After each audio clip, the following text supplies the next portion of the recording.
So now today in this video we are gonna discuss some various concepts and various questions. So we are gonna discuss some questions based on perfect grazing and then mathematical analysis of projectile, application of projectile on various shapes, and I have given a beautiful homework question at the end of the session in which we'll be dealing the answer in the next video.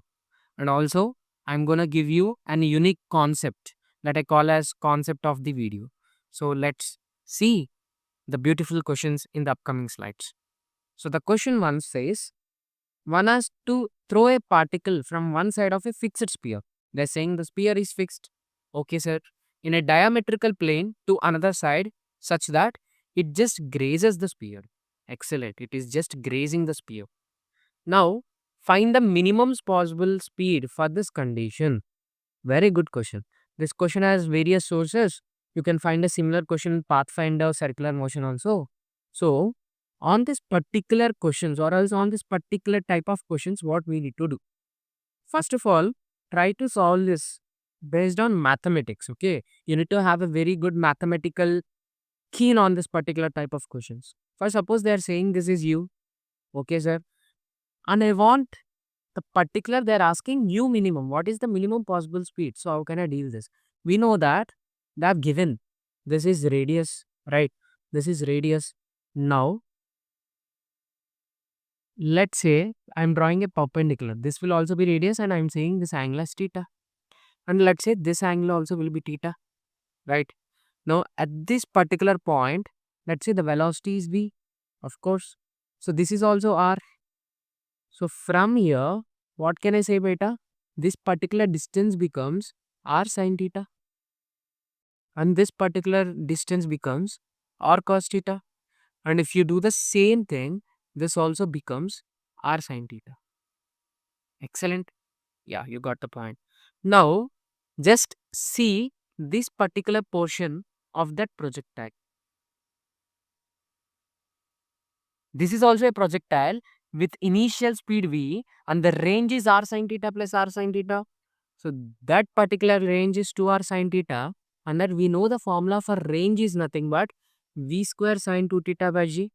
So v square sine 2 theta I am writing it as 2 sine theta into cos theta by g. From here I can get the value of v square, that is nothing but rg by cos theta. Okay, we got the value of v square. Now what do I want? I actually want the value of u or u minimum. So how can I do that? So first of all, let's try to apply the kinematics first law, that is v square is equal to u square minus 2gh to this particular point to this particular point. So how? We know that v square is equal to u square minus 2gh. So let's say this is v. So v square is equal to u square minus 2gh. Now the point comes, what is the distance between this particular point to u? So for that what we need to do? We need to find the height. So we already found the height. This is r cos theta we said. This is r. So h will be r plus r cos theta. Yes sir, got the point. So now v square is equal to u square minus 2g. H is nothing but r plus r cos theta. Now I am gonna rearrange the terms. Right? So from here I can write u square is equal to 2gr plus rg times of 1 by cos theta plus 2 cos theta. Got the point? Now I want it to be minimum. So what do you do? Generally in minimum conditions when we are having a function, we do differentiation f dash of x and then we equate it to 0 and then we'll substitute the value of x in the given equation. So you can do the same thing and you can get the value of cos theta and then substitute it there. So now let's try to bring uniqueness in this. So if you are really a mathematical guy, you will find here AMGM inequality. Let's give AMGM inequality here. So 1 by cos theta plus 2 cos theta, right? 1 by cos theta plus 2 cos theta by 2 is greater than or equal to root of 1 by cos theta into 2 cos theta. Now if I cancel this, the minimum value of 1 by cos theta plus 2 cos theta will become 2 root 2. Let's substitute it there. So u square minimum. Now we are talking about minimum. So u square minimum is equal to 2gr plus rg times of 2 root 2. Got the point? Now let's see the question format. How they have given the question. Let's go to back to the first question. They are giving root 2gr. They have taken root 2gr common. Let's also take root 2gr common. So u is equal to root of, let's apply root of, if I take 2gr common, we are gonna have 1 plus root 2. So the value of alpha is nothing but 1 and the value of beta is nothing but root 2. Or beta is also equal to 2 because they said beta is equal to root times of something, right? So we got the value of alpha plus beta. Now, what will be the value of alpha plus beta? 1 plus 2, that is nothing but 3. So what we did in this question, what you need to learn. So first one, you need to learn whenever we are saying this particular thing, no, try to catch that particular point in which you can apply the equation of range easily. So from that you will catch the equation of range. Yes sir, we'll catch the equation of range. And then next what will you do? And then you will try to apply to it. Yes sir, we'll try to apply to it. And then what will we do? We'll try to bring an equation in those two variables, right? And then we'll finally get the answer. This is how we get that. Yeah, now let's see the question number 2. This particular question is also a beautiful question. People say this stuff because of the mathematics included in it. But from now, if you listen to this particular video, you're going to give a new approach to this particular question.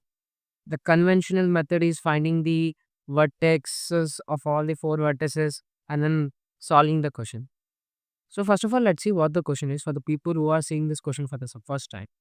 A projectile is fixed from point O on the ground so that during its flight, it just grazes the 4 corners A, B, C, D of a vertical hexagon with side length L. So they're asking you to find the various things. If you get the theta, U and everything, you can find everything. So the range are the maximum height and then initial speed of projection. I'm gonna explain you the range are in an easy way. And then I'm giving you two particular questions as homework. Okay. So comment the answers in the comment section. I'm gonna see your answers and reply. And then you can send me on the Telegram your approach so that we'll have a discussion. So let's see this particular question. So this particular question is not so tough if you have understood my method. Now I'm gonna give you some new method, just concentrate on it.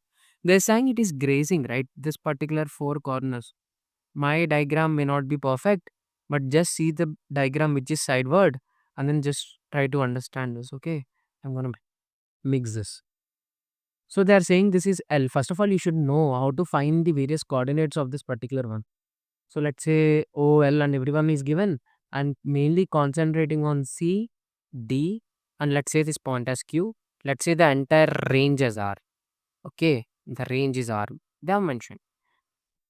See, I'm going to bring mathematics in this question. As I've said, we are going to deal the mathematical analysis of projectile.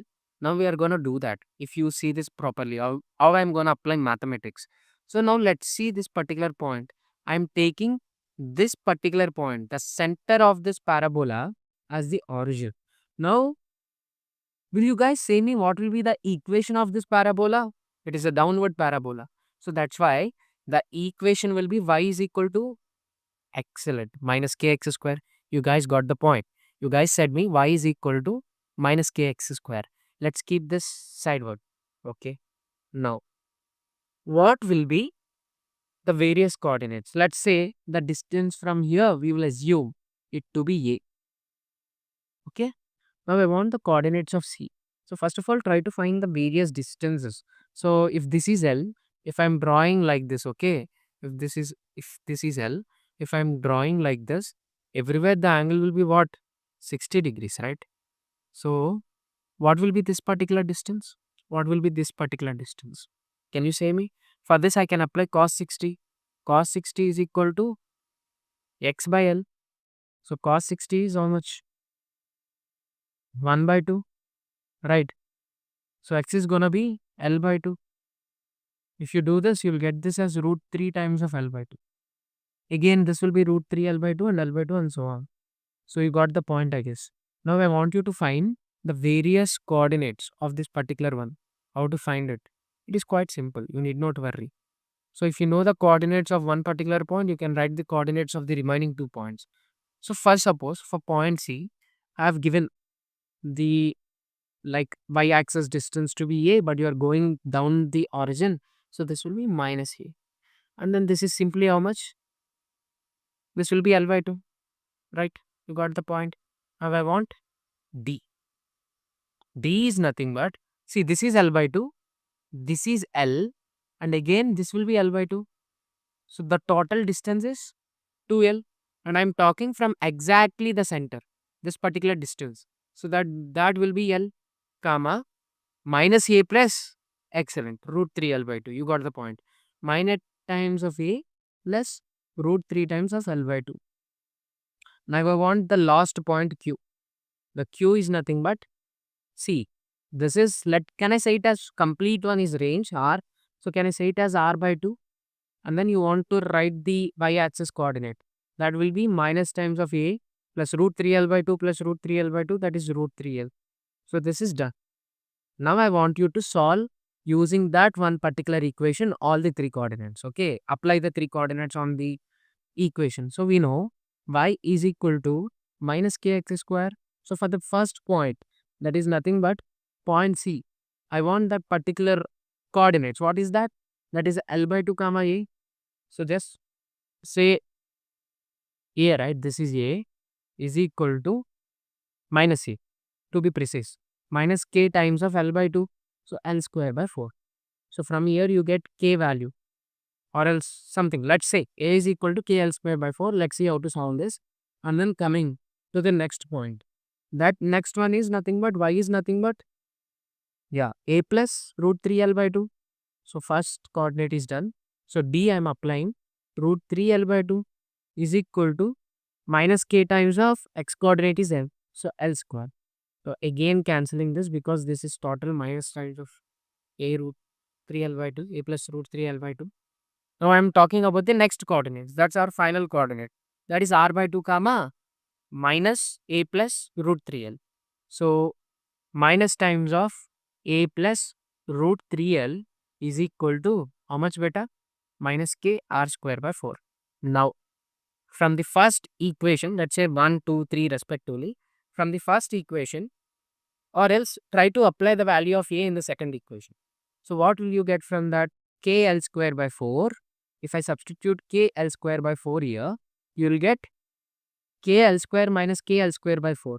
That is 3K L square by 4 is equal to root 3 L by 2. From this you will get the value of K.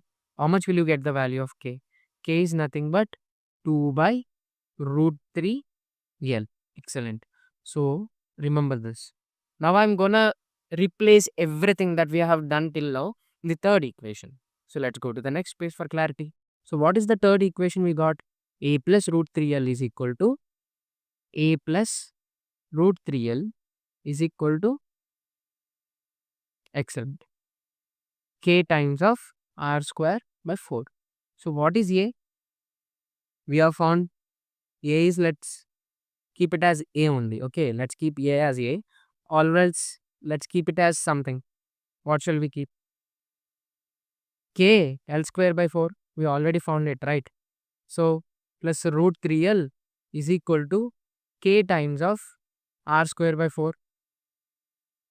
And I have already found the value of K. What is that? 2 by root 3L. So 2 by root 3L times of L square by 4 plus root 3L is equal to 2 by root 3L times of R square by 4. Got the point? So from here, if you solve R, that is going to be root 7. So now you got the point, how easily we are solving this particular question. Now I'm going to tell you the traditional method, like the general method. What you will do is like same. You'll find the equations of coordinates. You'll assume the initial velocity to be u here and then v here. And then you will apply, like, let's say this angle as alpha, let's say this angle as theta. You'll find that you will apply the equation y is equal to x tan theta into 1 tan alpha into 1 minus x by r. And then to this particular projectile, as I said, this particular distance becomes 2n. From that you will find the value of tan alpha, and then there will be another equation. From that you will find what is that equation. Horizontal component of velocity will never change. From that you will get u cos theta is equal to v cos alpha, right? And then they'll say you to conserve the energy. So that is nothing but half mu square initial kinetic energy is equal to, at this particular point I am conserving the energy, half mv square plus, excellent, mgh. Mg into h is nothing but, you'll find this particular distance. We already found it. I guess that is root 3 L by 2 if I'm not wrong. So you'll solve this particular three equations and then you will apply it and you will get the range R and maximum height attained and then initial speed of the projectile. So the particular approach that I said will be very useful for range because the mathematical analysis looks very easy if you understand that. For the general traditional method, you can find u and everything, you'll get the theta and then everything and then you apply. So this method I'm going to give it as homework for you. This is very, very important. Don't neglect this one because when you are able to apply equations and solve to such kind of difficult problems, then your mathematical ability along with the physics conceptual clarity will improve. So with experience, we are saying if something I say you to do it as homework, please try it. Don't neglect it because at last it is going to be useful. Yeah, let's discuss this third question now. From a place on the ground that is 20 meters away from a wall, a bullet is fired, aiming at the 50 meters high mark on the wall. The location of the bullet is as shown by a circular dot at some point of time. Where on the wall will the bullet hit? Very good question. This question is also taken from Pathfinder. It's not a tough question, pretty easy compared to the remaining two questions that we have discussed. So, Pathfinder is a very good book. People say it's tough. Yeah, it's tough. But when you have a good tutor who can teach you well, according to the syllabus of our JE Advanced, the book is very much relevant. If you do that, you're going to get top ranks in JE Advanced. So don't miss the opportunity. Follow this YouTube channel for more Pathfinder questions and then Erodo questions and then Kuroto questions. I'm going to help you all with that in a unique way. Okay, let's see the question now. First, suppose, let's say this as theta, and then they are saying that they are aiming at this particular point, but due to resistance and everything, the projectile will not follow that trajectory. Let's say it has followed this trajectory and they are asking at what distance from here on the wall will it hit? So at that particular point, what you should do? So first of all, let's find what is tan theta. Applying it on the bigger triangle that we have, this is 50, this is 20. Opposite by adjacent, that is 5 by 2. We know y is equal to x tan theta. X is nothing but, let's say this point as 10, comma, I guess this is 20. Yeah, 10, comma 20. So y is equal to x tan theta 10 times of 5 by 2 minus, this is also 20, minus g 10 by 2 u square cos square theta times of 100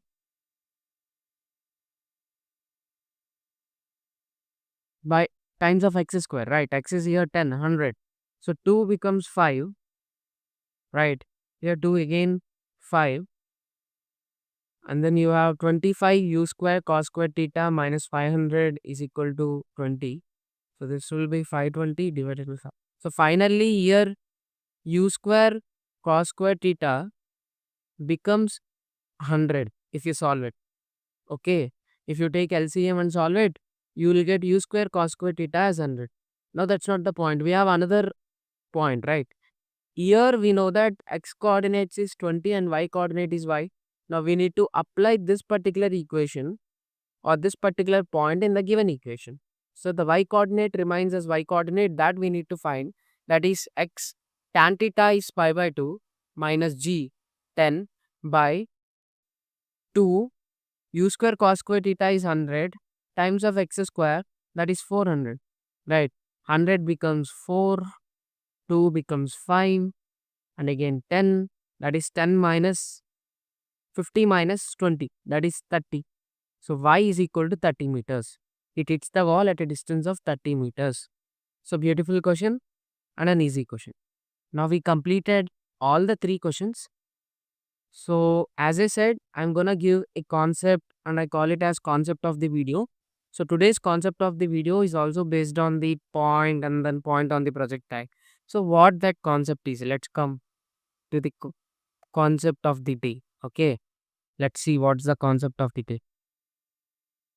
Concept of the day. So what is that particular concept?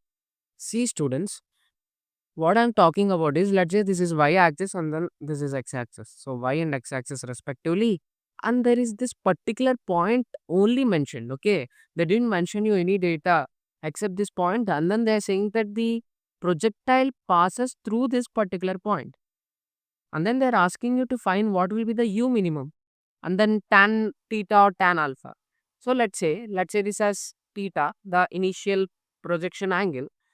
And I said you, whenever you're having a point, when you know a point and then angle and then you're applying something, just apply y is equal to x tan theta minus g by 2 u square cos square theta. 1 by cos square theta is nothing but secant square theta. Secant square theta is nothing but 1 plus tan square theta. So I rearrange this equation. Okay, 1 plus tan square theta. Now, substitute the points A and B and then bring this equation in the quadratic of tan square theta. If you do that, let's say y is equal to b, x is equal to a tan theta minus g by, and don't forget x square here, g by 2 u square times of 1 plus tan square theta into a square. Now, if you bring that, you will get a quadratic equation in tan square theta or else tan theta, that will be g a square tan square theta plus 2 u square a tan theta minus g times of, or g a square plus 2 u square b is equal to 0. So this is a quadratic equation in tan square theta. If you write this properly, this is tan square theta. Now, for this particular quadratic to be real, because we are having real solutions, right, to this particular equation, then what should be the condition? The real condition should be, the discriminant should be greater than 0. Excellent. The discriminant must be greater than or equal to 0 because they must have a real root. When you do that, you will get u is greater than or equal to root of bg plus g times of root of a square plus b square. That is nothing but, if you replace that in terms of x and y coordinates, if I take g common, this will be y plus root of y square plus x square. This is u. And this will be u minimum is nothing but, take the equal to condition. That is nothing but, excellent, root of g into y plus root of y square plus x square. So you can find tan theta when you substitute this particular, when you solve the equation or u square in this particular equation, you are going to find tan theta, and then tan theta is equal to u square by g alpha or u square by g times of a. Okay. So I want you to remember, first of all, solve this both. As I said, as I've directly mentioned the steps, because I wanted you to do the mathematics part. If I'm teaching this, it means that I have done the mathematics part and then I'm explaining you. Mathematics part of this particular question is not easy. I have directly written the condition and I have done that. But if you do that, you'll try to improve your mathematics skills, and do that, please. Then only you'll come to know the real toughness of this particular problem. And I want you to all try to remember this result, because somehow it's gonna be very much useful. Whenever there are many questions on JEE Advanced or JEE Mains, which gives you a point and then they ask you to find U minimum to reach that. I think that also came once upon a time, like in 1980s or 1990s, as a PYQ. So if you do that, you will build your conceptual ability in physics. That's also important. Along with maths, you need to develop your concepts in physics. So if you are good in physics and if you want to reach pro level, okay, for that particular thing, I suggest you all to do high level mathematics. Okay, practice high level maths, because physics and maths goes hand on hand. Then only you can do that. Now let's see this particular homework problem. I'm giving you a homework problem. This is a HW. I'll discuss this particular solution in the next video, but please try this because I'm slowly trying to increase your level. Okay, in the next video that I'm gonna teach, I'm gonna bring very high level problems in kinematics. Another three, the difficult you can say level problems in kinematics. That will not look difficult once I explain. Till then, when you try yourself, the problems look difficult. So I understand what's the problems of JEE aspirants, right? So I'm gonna take another video and suggest you how to overcome that aspect of fear in you while you are solving a problem. That video also is coming soon in our YouTube channel. Till then, keep waiting and then just read this question, okay? A grasshopper at the bottom of a cubicle box has to jump out of the box. If each side of the box is h is equal to 50 centimeters, 52 centimeters, and the grasshopper can jump with a maximum initial velocity, u is equal to 3 meter per second. What should be the minimum tilt angle theta the of the box that the grasshopper can jump out of the box? So I'm just remembering during my JEE advanced preparation time, our particular teacher has given this particular question and then he told us to solve this. And then, yeah, it's a tough one because it requires mathematics again. And yeah, you have multiple approaches to solve this question, but the best approach will stand out. So please do solve this and comment the answer in the comment section and then send your discussions or else send your solution in the Telegram channel. The link is in the description and keep waiting for the second video. And then thank you for seeing the complete video. You have achieved a lot. You have learned a lot.